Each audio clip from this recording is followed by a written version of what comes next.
중심을 잃게 되었을 때라는 말씀의 제목으로 함께 말씀 나눕니다. 중심을 잃게 되었을 때. 우리가 계속 묵상하고 있는 열왕기상의 말씀. 열왕기상의 말씀은 왕들의 이야기가 아니다라고 설명드렸습니다. 이것은 선지자적 관점으로 바라보는 하나님의 시각이고 하나님의 눈입니다. 왕들의 입장에서 왕들의 것을 바라보고 썼던 역대기는 왕의 찬미가 굉장히 많아요. 왕을 높이는 거예요. 그의 행적과 그의 것들을 높여줍니다. 그러나 열왕기 저자의 관점은 하나님의 관점에서 냉정하게 판단되어지는 것들이 굉장히 많습니다. 사람의 시선과 사람의 생각으로 왕을 높이는 것이 아니라 하나님의 시각과 하나님의 눈으로 바라보고 그 왕이 하나님 앞에서 어떠한 왕이었는지를 구별해서 쓰여진 책이 바로 이 열왕기서입니다. 물론 성경을 우리가 하나님의 말씀으로 받을 때에 그 말씀이 열왕기의 저자와 역대기 저자의 그 모든 말씀을 하나님의 말씀으로 받아야 되지만 역시 우리가 이 이스라엘의 이 왕정 시대를 이해하기 위해서는 열왕기 저자와 역대기 저자의 모든 관점들을 우리가 다 바르게 이해하고 하나님 앞에서 이 말씀을 받아야 한다는 사실을 여러분들이 묵상하실 때마다 기억해 주시기를 원합니다. 특별히 오늘의 이야기는요, 우리 솔로몬의 아들이었던 르호보암, 이 르호보암의 이야기를 하고 있습니다. 그의 모든 인생이 이곳에 나와져 있어요. 그런데 그는 어떠한 왕이었습니까? 우리가 열왕기상 12장 내용에서 이미 알고 있듯이 그가 왕으로 등극하였을 때 높아져 있었던 어떤 세금의 부과와 이런 것들을 가지고 북이스라엘의 10지파가 찾아왔고 그때 여로보암이 같이 왔죠. 그에게 요청하였던 것은 이 짐을 좀 덜어주십시오. 그러나 그는 포악한 말로 그들에게 대하였던 모습을 우리는 기억하고 있습니다. 노인이라고 표현된 이 노인의 어떤 조언들을 거부한 채 젊은 친구들의 조언을, 젊은이들의 조언, 그 젊은이들이 누구였습니까? 자기의 백그라운드에서 자기와 함께 자랐던 배경적으로 어떠한 배경에 있었던 사람들이죠? 혼혈적인 그 암몬의 어떤 이방의 문화들에 젖어 있었던 그런 사람들의 조언들을 받게 되고 결국에 그의 결정은 더 무겁게 그렇게 정책을 취했을 때 결국에 르호보암 때에 나라가 둘로 쪼개지는 아픔을 겪었다. 우리는 이야기를 너무나도 잘 알고 있습니다. 그러므로 오늘 우리가 읽는 이 열왕기상 14장 21절에서 31절 말씀 속에서 우리가 하나님의 말씀의 그 중심을 잃게 되었을 때 우리는 어떠한 모습으로 우리의 길을 점검해 보아야 되는지 이 르호보암의 삶을 통해서 한 3가지 정도 살펴보기 원합니다. 우선 첫 번째로 우리의 중심을 잃었을 때 나를 지배하는 것을 돌아보아야 합니다. 나를 지배하는 것을 돌아보라. 오늘 말씀 21절입니다. 솔로몬의 아들 르호보암은 유다 왕이 되었으니 르호보암 왕이 왕에 오를 때 나이가 41세라. 여호와께서 자기의 이름을 두시려고 이스라엘 모든 지파 가운데서 택하신 성읍 예루살렘에서 17년 동안 다스리니라. 그의 어머니의 이름은 나아마요 암몬 사람이더라. 아멘. 이 한 구절에 솔로몬의 아들이었던 이 르호보암의 모든 것들이 담겨져 있습니다. 그가 유다 왕이 되었을 때 몇 세라고요? 41세, 41살. 41살의 왕이 되었습니다. 그런데 그가 왕이 되었다라는 것들의 그 인생의 배경의 이야기가 담겨져 있어요. 이 르호보암이 왕이 되었다라는 것의 이야기를 보면 우리가 먼저 무슨 배경을 생각해야 되냐면 그 사람의 삶의 배경에 지대한 영향을 주었던 사람이 누굴까라는 생각을 먼저 해볼 수가 있습니다. 누가 가장 그에게 지대한 영향력을 줬을까요? 아버지, 어머니겠죠? 부모입니다. 부모. 여러분, 부모의 중요성이 매우 중요합니다. 여러분, 부모가 내가 어떻게 신앙생활을 하고 내가 어떻게 살고 있는가에 따라 우리 자녀들의 삶의 모습들이 결정되어진다는 사실 믿으시기 바랍니다. 좋은 부모가 되는 것은 하나님 앞에 바르게 살아나가시는 거고 건강한 신앙의 삶을 살아나가야 됩니다. 아버지가 교회 가서 싸우면 아들이 그거 보고 나중에 교회 가서 싸웁니다. 왜죠? 그래도 된다라고 생각하기 때문입니다. 어머니가 교회 가서 다투면, 어머니가 교회 가서 소리치면 그 아들은 교회 가서 소리쳐도 된다라고 생각합니다. 이게 별거 아닌 것 같은 말이지만 그대로 흘러가는 부전자전, 그러한 삶의 모습들이 신앙 가운데서도 있다라는 것입니다. 내가 어떻게 어떠한 신앙의 삶을 가지고 있는가는 나의 자녀들에게 지대한 영향력을 준다는 것을 잊지 마시기 바랍니다. 오늘 그의 삶에 지대한 영향을 줬다. 41세의 왕이 되었던 이 르호보암, 그는요 아주 그냥 아버지의 모든 것들을 보았어요. 41세라는 이 단어가요 무엇을 의미합니까? 솔로몬이 왕이 되기 전에 낳았던 아들이라는 것을 알 수 있습니다. 솔로몬이 이스라엘을 몇 년 통치했죠? 40년 치리했다라고 우리는 배웠습니다. 고로 아버지의 전생애 가운데 아버지 솔로몬의 왕의 모든 시간 속에 르호보암은 모든 것들을 다 보았습니다. 0세부터 자신이 왕이 된 41세까지 아버지의 모든 것들을 두 눈으로 다 보게 되었습니다. 아버지를 통해 무엇을 보게 되었죠? 수많은 첩을 두는 것을 보았습니다. 300명의 첩과 700명의 후궁들을 보게 되었습니다. 왕실의 생태계가 어떻게 되었을까요? 난리도 아니었겠죠. 그냥 겉으로 300명, 700명, 도합 1000명 얘기하니까 쉬워 보이지만 여러분 사극 같은 거 보시면 알겠지만 엄청난 암투가 있었을 것입니다. 내 자식을 왕으로 만들기 위한 엄마들의 아주 여자들의 여인네들의 피말리는 싸움들이 전쟁들이 있었을 것이다 라고 저는 예상이 됩니다. 그래서 이 아버지의 모든 것을 보며 보세요. 일생 동안 아버지가 어떻게 나라를 다스리는지 그는 자라면서 어려서부터 눈여겨보았습니다. 아버지가 지혜의 사람이다라고 해서 그 아버지 지혜로서 유명했던 아버지의 명성도 들었고 아버지의 것들을 보았는데 지혜 많다는 아버지가 여자들이 너무 많은 거예요. 지혜가 많다는 아버지가 은과 금을 잘 모으고 있는 거예요. 지혜가 많다는 아버지가 많은 군마들을 거느리고 있는 겁니다. 자신의 눈으로 그것들을 다 목격하였습니다. 한편으로 어떤 생각을 하게 되었을까요? 그래도 되는구나. 왕이니까 다르구나. 왕의 권력이 내게도 있구나. 라는 생각을 하게 되었습니다. 그래서 앞서 설명드렸던 열왕기상 12장에 있었던 그 이스라엘 10지파의 사람들이 찾아와서 우리의 고통을, 우리의 무거움을 좀 깎아주십시오라고 할 때 그는 여전히 뻣뻣하고 완강한 고집으로 자신의 젊은 친구들의 조언을 따라 더 무거운 짐을 쥐어주기로 그들에게 포악한 말을 내뱉습니다. 여기가 다일까요? 아닙니다. 절반은 아버지의 몫, 나머지 절반은 누구의 몫이었을까요? 어머니의 몫입니다. 어머니는 어떻습니까? 오늘 말씀에 보면요. 그의 어머니의 이름은 나아마요 암몬 사람이다라고 설명했죠. 어머니가 영향이 얼마나 지대했는지를 보여주는 구절입니다. 그런데 오늘 말씀 마지막 절에 31절에도 르호보암이 그의 조상들과 함께 자니 그의 조상들과 함께 다윗성에 장사되니라. 그의 어머니의 이름은 나아마요 암몬 사람이더라. 아멘. 앞뒤로 어머니를 강조하고 있어요. 아빠보다 더 많이 강조하고 있습니다. 이 어머니, 르호보암의 시작과 끝에 어머니가 서 있습니다. 어머니가 얼마나 지대한 영향력을 미쳤을지 상상해보게 만드는 대목입니다. 어머니가 그의 삶 가운데 미친 영향력이 컸습니다. 그런데 어머니는 이방의 여인이었고 암몬 사람입니다. 몰렉을 섬기던 인신제사를 드리던 그 족속의 사람이었습니다. 솔로몬과 같이 살아가며 또 어머니와 함께 살아갈 때, 그 나아마와 함께 살아갈 때 아들의 눈으로서 보아진 것, 어머니의 영향이 분명히 많았을 것입니다. 그가 성장하면서 어머니가 드리는 그러한 몰렉의 제사들을 보았을 수도 있습니다.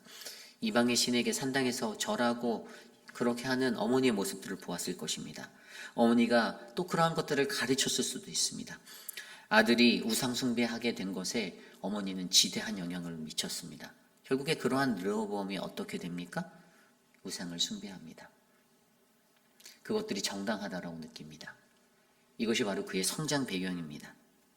솔로몬의 실책은요, 그의 아들이 자라고 성장하는 것에 있어 거기에 이것도 괜찮아라는 그러한 생각을 갖게 하였을 것입니다. 엄하게 그 자녀를 다스리기보다는 그 아버지 스스로가 죄를 범하고 있는 것들을 끊어내지 못함으로써 그것이 오히려 본이 되어서 그것이 정당하다라고 믿게 만들었습니다. 어머니 나아마도 동일하게 그녀가 섬기던 이상의 우상, 그 이방의 우상으로 말미암아 자신의 아들에게 하나님이 아닌 다른 신을 섬겨도 괜찮다라는 그 생각을 갖게 만들었던 것입니다. 여러분, 여기에서 우리가 생각해 볼 수 있는 것은요, 오늘 내 삶을 지배하는 것이 무엇인가라는 것을 돌아보아야 합니다. 누가 나에게 가장 큰 영향력을 주고 있는가? 이제 여러분들은 장성했기 때문에 여러분들의 부모의 지배는 조금 벗어났을 거예요. 그런데 지금 여러분들과 함께 동행하는 사람들, 내 옆에 있는 사람들이 나에게 지대한 영향을 줍니다. 그렇지 않습니까? 누군가가 내 옆에서 늘 불평만을 쏟아놓습니다. 맨날 불평해요. 근데 그 사람하고 같이 다니면요, 나도 그게 맞다라고 느껴지고 같이 붙어 다녀요. 그러면 나도 불평하는 겁니다. 이게 사람의 원리예요. 내 옆에서 누가 나에게 영향을 주는가를 돌아보십시오. 나에게 지대한, 나를 지배하는 내 삶의 영역을 돌아보십시오. 긍정의 사람과 함께 다니면요, 삶이 긍정으로 바뀝니다. 부정의 사람과 다니면요, 내 삶은 처음부터 끝까지 부정. 나도 모르게 부정의 파티에 빠지게 됩니다. 누군가가 나에게 어떠한 삶에 영향을 주는가를 돌아보는 인생이 우리가 하나님의 말씀의 중심을 잃어버렸을 때 점검해 보셔야 합니다. 이것이 별거 아닌 것 같은 문제지만 굉장히 중요한 문제예요. 인간이 가지고 있는 습성 중에 하나가 자기가 가지고 있는 그 습성이 쉽게 변화되지 않는다라는 거 아닙니까?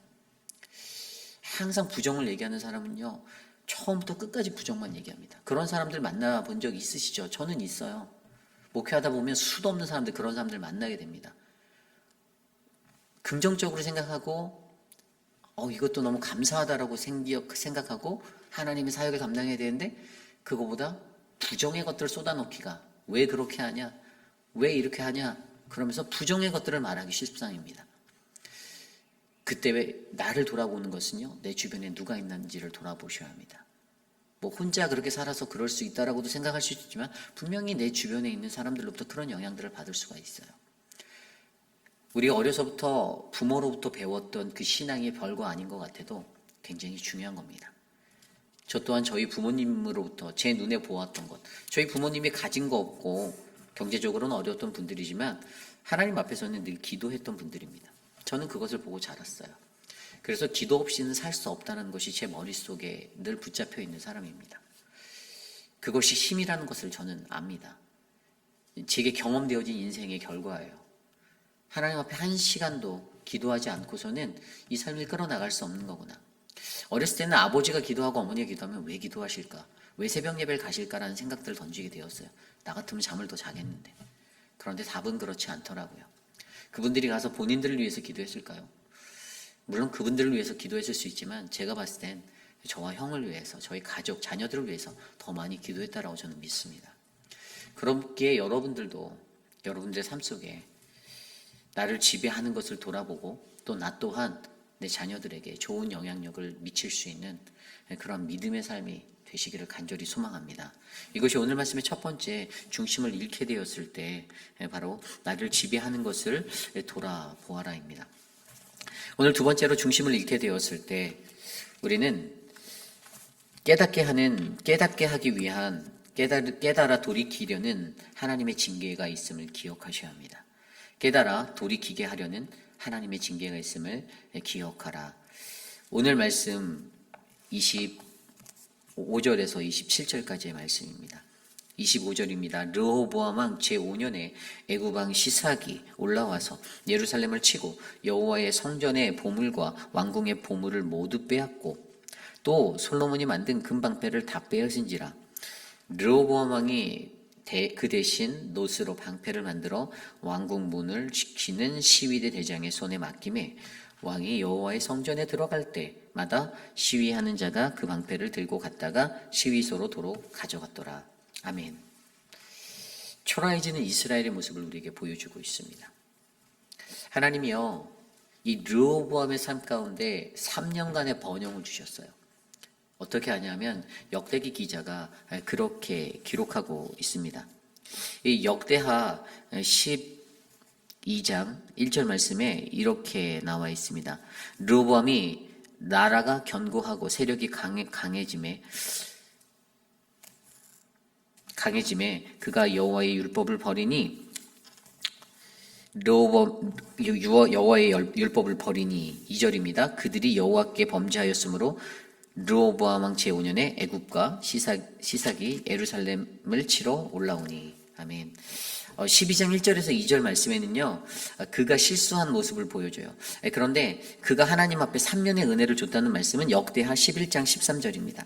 역대하 11장 13절에 보면 온 이스라엘의 제사장들과 레위 사람들이 그들의 모든 지방에서부터 르호보암에게 돌아오되 레위 사람들이 자기 마을과 산업을 떠나 유다와 예루살렘에 이르렀으니 이는 여로보암과 그의 아들들이 그들을 해임하여 여호와께 제사장 직분을 행하지 못하게 하였더라. 아멘. 처음 3년은요, 왜 그의 나라가 이렇게 잘 되었냐면 이웃에 있었던 여로보암 왕이 자기 마음대로 제사장을 세우고 이 직분자들을 해임하고 막 그랬어요. 레위인들에 대한 불만감이 커졌겠죠. 근데 그들이 예루살렘에 갔다가 어떻게 돼요? 안 돌아오는 거예요. 르호보암에게 있었어요. 3년 동안 그랬어요. 그래서 3년 동안은 이게 은혜가 있었던 르호보암의 삶에 어떤 평탄함이 넘치고 부강해지는 어떤 분위기들이 있었어요. 그래서 11장 17절에 보면 그러므로 3년 동안 유다 나라를 도와 솔로몬의 아들 르호보암을 강성하게 하였으니 이는 무리가 3년 동안 다윗과 솔로몬의 도를 행하였습니다. 라고 나와 있습니다. 그렇습니다. 3년 동안은 그러한 은혜가 그에게 있었어요. 그런데 그 3년 뒤에 이 르호보암의 삶에 무너짐이 있었다. 그런데 우리는 여기에서 무엇을 생각해야 하냐 하면 왜 그의 삶에 이런 무너짐이 있었을까? 아까 제가 좀 전에 읽어드렸던 역대하 12장 1절에서 2절 말씀에 보면 그 답이 나와 있는데 그가 여호와의 율법을 버렸기 때문이다라고 설명하고 있습니다. 여호와의 율법을 버렸기 때문이다. 하나님 앞에서 그가 잘 살아갔을 때는 조금 은혜가 있었는데 그 하나님의 율법을 놓치게 되니까 어떻게 됩니까? 초라해지는 겁니다. 모든 것이 떠나가게 됩니다. 그래서 그때 어떤 일들이 일어납니까? 좀 전에 읽었던 25절 이후에 애굽왕 시삭이 쳐들어오는 그러한 일을 겪게 되는 거예요. 근데 여러분 잘 생각해 보세요. 애굽은 어떠한 나라였습니까? 솔로몬 왕은 친애굽주의 정책을 취했다라고 제가 말씀드렸어요. 바로의 딸과 정략 결혼을 했습니다. 어떻게 보면은 그에게는요, 자기 외할아버지 되는 그 나라에서 쳐들어오게 되는 거였어요. 근데 여기엔 다 이유가 있지 않을까요? 왜 이러한 일들이 그에게 일어났을까요? 친애굽 정책으로 나갔던 그 나라 가운데 왜 이런 고난이? 그들이 쳐들어왔을 때 어떤 일들이 있었는 줄 아세요? 얼마나 그들이 크게 쳐들어왔냐면 역대하 12장 3절 이후의 말씀에 보면 병거가 1200, 기병이 6만, 보병이 40만. 이 사람들은 리비아와 이디오피아 사람들로 구성된 그런 용병들로 구성된 나라의 군대였어요. 그런데 고대 그 문서들을 바탕으로 보면 이때 이 전쟁 속에 이 르호보암이 그냥 100개를 들었어요. 무혈 입성을 한 거예요. 대군으로 밀고 들어왔는데 감당이 안 됐던 거예요. 무혈 입성을 하게 되었고 르호보암은 그냥 100개를 두고 항복했던 겁니다. 그리고 그때 르호보암이 그들에게 제안을 해요. 내가 100개를 들 테니까 너희들 내게 들어오면 왕궁과 여호와의 곡간만은 좀 남겨주라. 알겠다고. 우리가 그렇게 할게 했는데 그 약속을 하나도 안 지켰습니다. 그대로 다 털어가요. 그래서 금방패와 모든 것들 싹 다 쓸어갑니다. 그런데 여기에서 우리가 생각해 보아야 하는 것은요. 왜 이러한 일들이 일어났나? 첫 번째는 율법을 저버렸다라는 것. 두 번째는요. 그에게 여전히 남아있던 버리지 못한 자기의 애가 남아있었다라는 것이에요.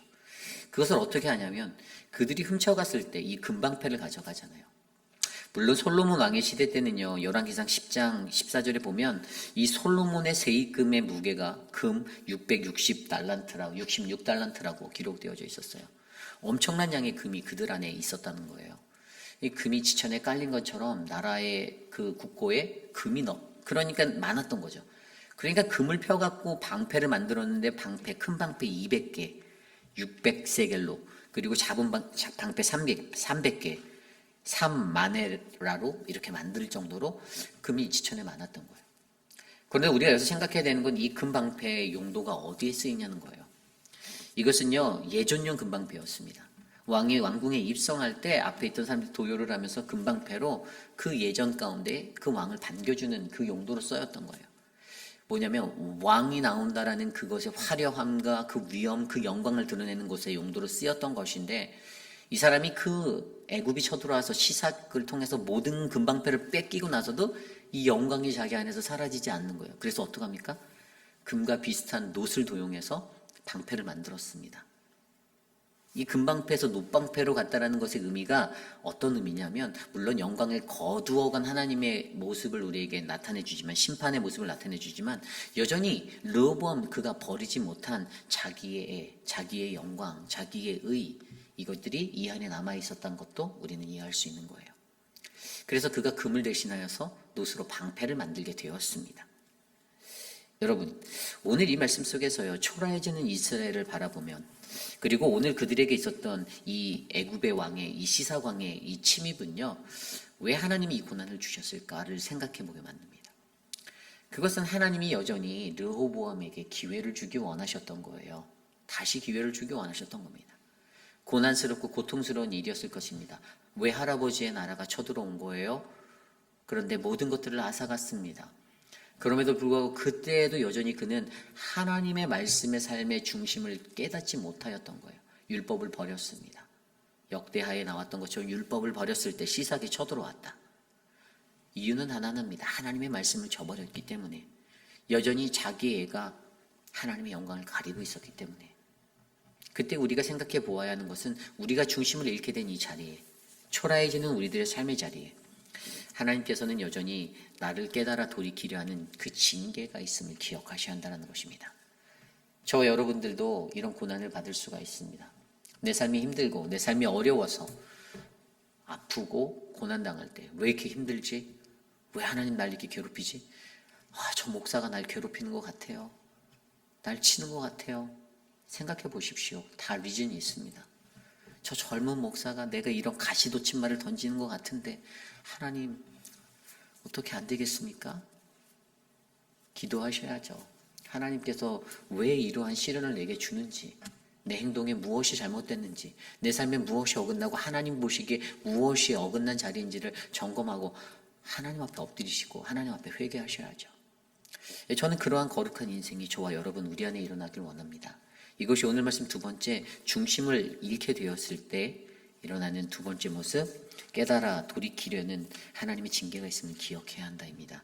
오늘 마지막으로 중심을 잃게 되었을 때는요, 우리의 평안이 사라짐을 기억하셔야 합니다.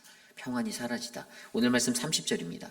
르호보암과 여로보암 사이에 항상 전쟁이 있으니라. 아멘. 여러분, 왕국이 분열하게 되었던 것을 기억합니다. 르호보암 때문이었어요. 르호보암이 결정적인 결정타를 날렸습니다. 이스라엘의 요청을 거부하였기 때문에 화해하고 무언가 보완해주고 서로 보듬어 주려는 마음이 아니라 자신의 포악한 말로 완강한 파워, 힘을 내세웠을 때 이러한 일들이 일어납니다. 그런데 그들 안에 어떠한 일들이 일어났습니까? 계속되는 전쟁이 있었다고 합니다. 쉽게 말하면 내전이 있었다는 거예요. 이 내전이 어떻게 됩니까? 한 집안의 싸움이 된 겁니다. 형제가 다투는 꼴입니다. 하나의 신앙 가운데 하나의 신앙으로 바탕한 하나님의 백성들, 동일한 민족이었는데 그들이 분리하여 대립하게 되었습니다. 보기 흉한 겁니다. 가정으로 따지면 형제가 난을 일으켜서 서로 다투는 겁니다. 형과 동생이 다투는 거예요. 그 모습이 이스라엘의 모습입니다. 그리고 그들에게는 계속되는 전쟁 때문에 오늘 성경 말씀에는 분명히 그들 사이에 항상 전쟁이 있었다. 평안이 사라지게 되었습니다. 집안이 시끌벅적하는 겁니다. 여러분, 중심을 잃게 되었을 때, 하나님의 말씀의 중심을 잃게 되었을 때 내전이 일어남을 기억하시길 바랍니다. 왜 우리 집안이 다툴까 생각해 보십시오. 그것은 우리가 하나님을 향한 그 하나됨의 그 말씀의 신앙을 잃어버렸기 때문입니다.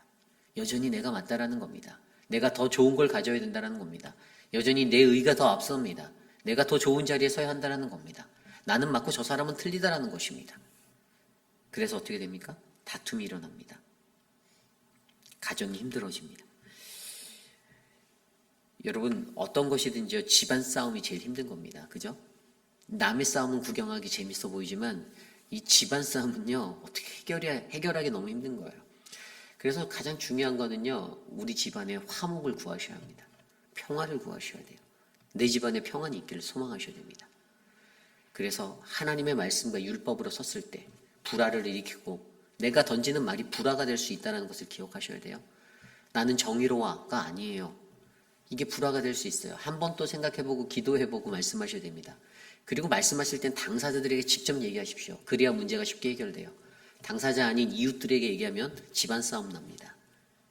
이 사람의 관계 속에서 무엇이 있냐면 이 사람에게 이것을 얘기하면 이 사람이 쉽게 이 사람에게 확인해보지 못해요. 왠지 아세요? 벌써 마음이 상했거든요. 이 사람이 전한 말 때문에. 이 인간성의 원리가 이렇게 흘러가요. 이 중간에서 이간질하는 사람들은 이것을 늘 이용합니다. 어차피 제가 이거 확인 못할 거야 라고 확인하는 거죠. 그런데 가끔씩 확인해 보는 사람들이 있어요. 왜냐하면 양쪽의 말을 다 확인해 보지 않고서는 확실하지 않다라고 믿는 소신 있는 사람들이 있거든요. 그래서 무턱대고 확인해 보는 사람들이 있습니다. 저 같은. 네. 그래서 확인해 보면 다 거짓말이에요. 너무 달라요. 말이 달라요. 서로 달라요. 그렇기 때문에 중요한 것은 무엇입니까? 말을 전할 때도 조심스럽게 하셔야 되고, 무슨 문제가 있다, 누가 나에게 와서 다른 사람 얘기하면 그 사람에게 직접 물어보십시오. 그게 해결책이 제일 빠릅니다. 한쪽의 얘기만 듣고 쏠려가는 인생이 아니라. 그렇게 됐을 땐 어떻게 됩니까? 집안의 문제가 해결될 수 있어요. 서운했던 것들이 사라질 수 있습니다. 내전이, 분쟁이 사라질 수가 있어요. 가족 간의 화목이 동호될 수 있습니다. 그런데 그게 안 되면 어떻게 됩니까? 오해하게 돼요. 서로 오해해요. 저 사람이 나한테 그렇게 생각하고 있대. 그러면 저 사람이 미워지겠죠? 이간질에 거기에 농락당하신 겁니다. 여러분, 우리의 가정 가운데, 페이필 한인 장로교회는 가정 가운데 저는 하나님의 평화가 사라지지 않길 소망합니다. 평화가 넘치길 원해요. 그럼 평화가 넘치려면요, 이런 부분에 있어서 지혜롭게 움직이셔야 돼요. 남들의 사람의 말에 휘둘리지 마시길 바랍니다. 하나님의 은혜가 우리 안에 평화를 주기 원한다면 이 가정은 내전이 일어나는 이스라엘과 팔레스틴의 전쟁 보십시오. 물론 음모론으로 정치적인 여러 가지 것들을 얘기하는 사람들도 있지만 중요한 거는 그들은 현재 집안 싸움하고 있는 거예요. 사람들이 죽어나갑니다. 자기들의 집안이 가문이 폭망하고 있는 거예요. 이것들을 보시면 우리들은 어떻게 살아가야 하는가? 서로가 서로를 보듬고 서로가 서로를 위하고 진실되고 아름다운 위로와 격려의 말이 넘쳐나고 사랑의 축복이 흘러가는 믿음의 공동체가 우리 공동체가 되시기를 간절히 소망합니다. 오늘 우리는 말씀을 통하여서 중심을 잃게 되었을 때를 돌아보았습니다. 르호보암이 율법을 버렸을 때 그에게 펼쳐졌던 3년의 천하, 그 3년의 태평성대는 이제 결국 나락의 길로 쏠리게 되었습니다. 하나님이 주시는 그 은혜는요, 우리에게 17년 동안 그가 다스리는 그 인생, 그 모든 것들을 뛰어넘어서도 하나님의 말씀 가운데서 내 삶의 길을 놓을 때 하나님 우리에게 평화가 되시고 우리에게 은혜가 되심을 경험케 할 줄 믿습니다. 저와 여러분의 인생 가운데서도 이것을 기억하십시오. 중심을 잃어버렸을 때 나를 지배하는 것이 무엇인지를 점검해보고 돌아보는 것, 중심을 잃어버렸을 때 깨닫다 돌이키게 하려는 하나님의 징계와 심판을 기억하는 것, 중심을 잃어버렸을 때 평안이 사라지는 것들을 두려워하며 하나님 앞에 사시는 우리 모두가 되기를 소망합니다. 이 시간 오늘 주신 말씀을 놓고 함께 기도드립니다. 하나님, 오늘 말씀 가운데서 내 삶이 하나님의 율법의 그 중심을 놓치지 않도록 붙잡아 주옵소서. 함께 기도합니다.